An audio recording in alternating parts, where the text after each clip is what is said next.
versículo 7.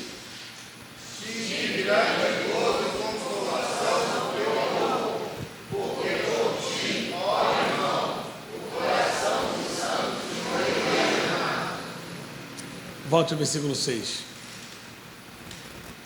Para que a comunicação da tua fé seja eficaz. Diga isso. Para que a comunicação da tua fé seja eficaz.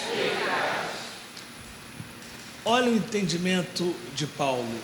No conhecimento de todo o bem que em vós irá, por Cristo Jesus.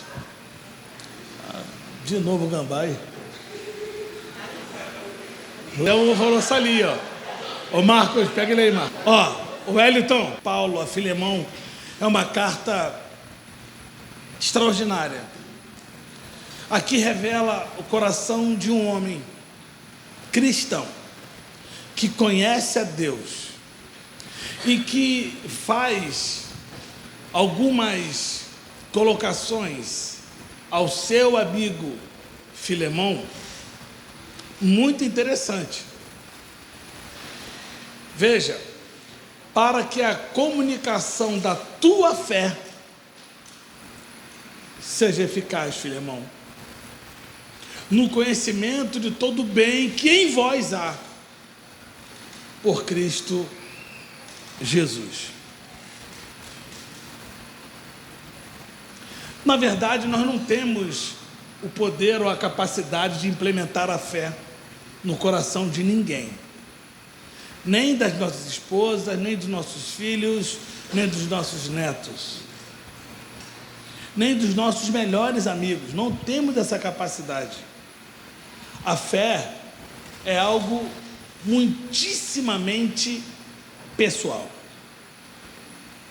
A única coisa que eu posso fazer é proporcionar que eles participem do fruto da minha fé. Quem está próximo a mim vai poder desfrutar dessa fé eficaz. Veja, Jesus Cristo sempre teve o cuidado de dizer: vai que a tua fé te salvou. Paulo está aqui abrindo um diálogo com seu amigo Filemão nessa carta que ele escreve. E Paulo, quando escreve essa carta, ele estava dentro de um palácio, uma vida tranquila, regalada, sendo servido por muitas pessoas, comendo frutas maravilhosas. Não, Paulo estava preso, sem liberdade. E foi lá na prisão que ele conheceu um cara chamado Onésimo. Quem era Onésimo? Onésimo, ele era escravo de Filemão. O escravo naquela época não tinha a liberdade nem de se expressar. Mas no caso de Onésimo, Filemão deu a ele uma liberdade ampla, porque Filemão era um servo de Deus, mas Paulo demonstra com muita clareza que Filemão era um cara extremamente generoso. E ele dá a Filemão a oportunidade, e ele dá a Onésimo a oportunidade de, ainda que estivesse com a esfinge de escravo, Onésimo tinha uma liberdade muito grande, e ele, sobretudo, gozava da confiança de Filemão. Mas eu volto aqui no versículo 7 para demonstrar o quanto Filemão era importante na vida de Paulo. Versículo 7. 7. Tive grande gozo e consolação do teu amor. Vamos lá. Tive grande gozo e consolação do teu amor. Ó, Filemão era uma pessoa amável. Diga isso, ele era amável. Não, tá, pode ser melhor. Filemão era amável. Paulo testifica isso lá da prisão. Eu tive gozo e fui muito consolado pela forma que você me tratava, pela forma que você me tratou. E não só Paulo destaca o comportamento humano e amoroso de Filemão, mas ele diz: o coração dos santos foi reanimado. Na minha tradução diz o seguinte: você por muitas vezes me recriou. Sabe o que significa isso? Me contou piada, me fez rir. Nas minhas dores, nas minhas dificuldades, nos meus problemas. Quando eu estava vivendo momentos tensos e intensos, você vinha sempre com alguma coisa para que eu desse muitas gargalhadas. Olha a importância de Filemão na vida de Paulo. Por que Paulo está falando assim com Filemão? Primeiro, ele estava preparando um caminho. Ele queria que Filemão entendesse o que ele iria lhe pedir. Mas para isso, ele estava fazendo um caminho inverso. O chamado caminho do reconhecimento. Diga, caminho do reconhecimento. Uma das coisas mais frustrantes na vida das pessoas é quando elas têm dificuldade de reconhecer as virtudes das outras. Por mais defeituoso que somos, temos algumas virtudes. Temos uma facilidade muito grande, Sueli, de potencializar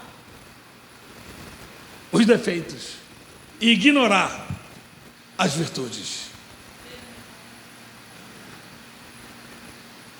Deus espera que nós, pastora Ana, tenhamos a coragem de, ainda que a gente não tenha grande afinidade por alguém, reconhecer que esse alguém é nutrido de virtudes. Porque precisamos andar, sobretudo, com a verdade, pela verdade, e sem fugir da verdade. O apóstolo Paulo, ele cria um caminho, porque nesse momento aqui, Paulo já sabia de tudo que Onésimo havia feito com Filemão. Que é isso, pastor? É só você ver, versículo 17 e versículo 18, veja. Vai. Assim, pois, se tens por companheiro, recebe-o como a mim mesmo. Vai. Se esteja com dano, ou se deve alguma coisa, põe isso na minha conta. Paulo está dizendo o seguinte: Onésimo esteve aqui comigo, mas eu preciso que você o receba. Mas não receba como qualquer pessoa. Receba Onésimo como se fosse o apóstolo Paulo. A forma carinhosa, prestativa, amorosa que você sempre me recebeu, eu quero que você transfira para Onésimo. Caramba! Foi Onésimo que deu a volta, foi Onésimo que deu problema. Lá na casa de Filemão. Agora, veja, Olha o que diz o versículo 11. Versículo 11. Vai, leiam.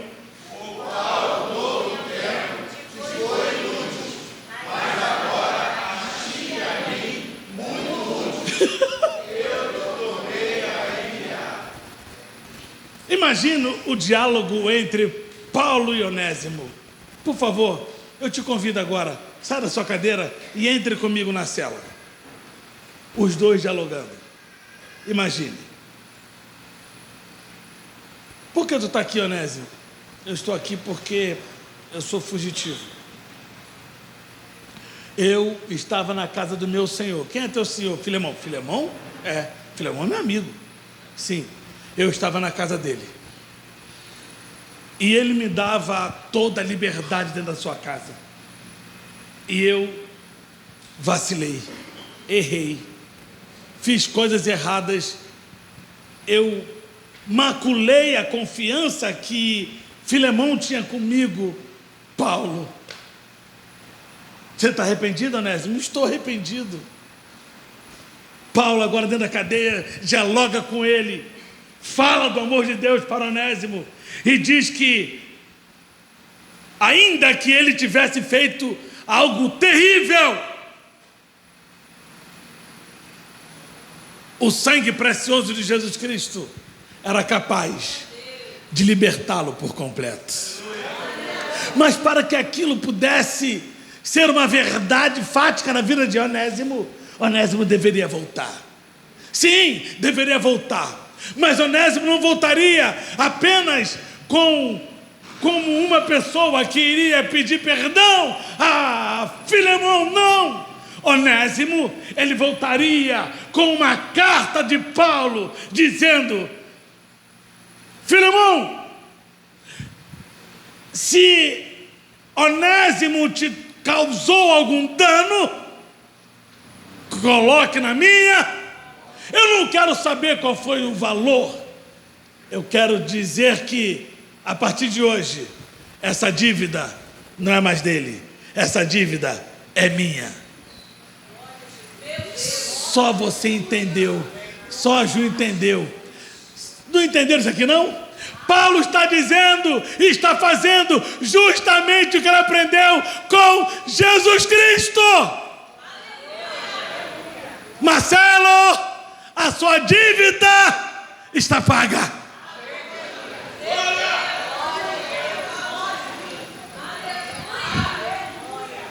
Daniel, a sua dívida está paga. Vivi, a sua dívida está paga. Jesus, a tua dívida está paga. Por que está paga? Porque Ele, mesmo sabendo das minhas transgressões, resolveu assumir a dívida, pagar a dívida e não deixar qualquer dúvidas que não há mais dívida. Por isso que o apóstolo Paulo diz: pois agora nenhuma. Para os que estão? Para os que estão? Em Cristo Jesus. Mas olha que coisa fantástica. Leia novamente o versículo 11, por favor. Te foi inútil. Por que inútil? Porque Onésimo só fazia o que Filemão mandava. Era um homem sem virtude, que não gozava de lealdade, nem de fidelidade, o qual no outro tempo te foi, mas há uma adversativa ali, vamos lá, vírgula, mas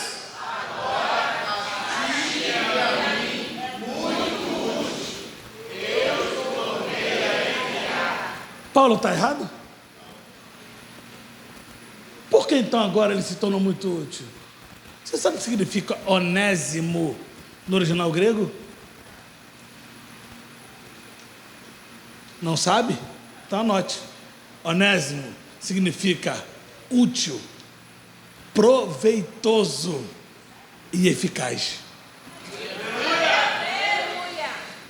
Onésimo, no original grego, significa útil, proveitoso e eficaz, o qual no outro tempo te foi, mas a dívida está paga. Então agora ele vai ser útil, proveitoso e eficaz. Tu não entendeu não, meu irmão? Você não entendeu? Antes de Jesus pagar a tua dívida, você era inútil, nu e ineficaz. Agora, Jesus pagou a nossa dívida. Nós somos útil, proveitoso e eficazes.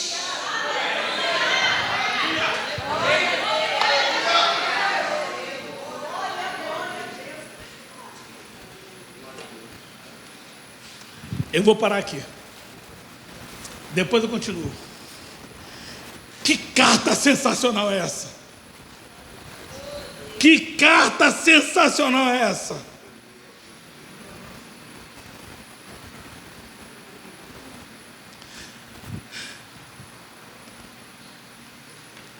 Graziano, tem gente que chega perto da gente. A gente fica até com medo. E qual vai ser o problema que ele vai trazer agora? Não tem nada que nem para me fazer rir um pouco. Nada. Filemão, ao contrário, ele fazia questão de, nos momentos tempestuosos da vida de Paulo, o fazer rir. Qual o nome daquele cirurgião plástico brasileiro que já morreu, mas muito famoso? Ivo Pitangui. Ivo Pitangui, ele dizia o seguinte: quando você mantém a sua cara fechada e enrijecida, você movimenta mais de 60 músculos da face. Mas quando você dá um belo sorriso, você movimenta apenas 18. Então, por contenção de despesa, é bom sorrir. Você gasta menos para sorrir. E Filemão tinha esse cuidado com Paulo. Não adianta ficar o tempo todo sisudo, cara fechada. Isso não é sinônimo de espiritualidade.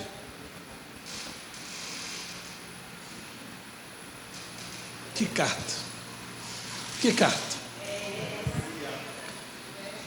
Deus está à procura de pessoas que têm a capacidade de dizer o seguinte: se ele te fez algum dano, põe na minha conta.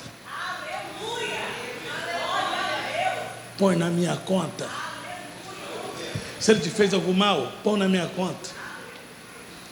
O Evangelho tem o poder de perdoar, de redimir, de regenerar, ou então não é Evangelho. É tudo menos Evangelho. Porque Evangelho é o poder de Deus para transformar o mais vil dos pecadores. Essa noite, quem você é? Filemão, Onésimo ou Paulo? Quem é você nessa história? Está endividado? Está desesperado? Fique tranquilo, porque Deus vai levantar um Paulo.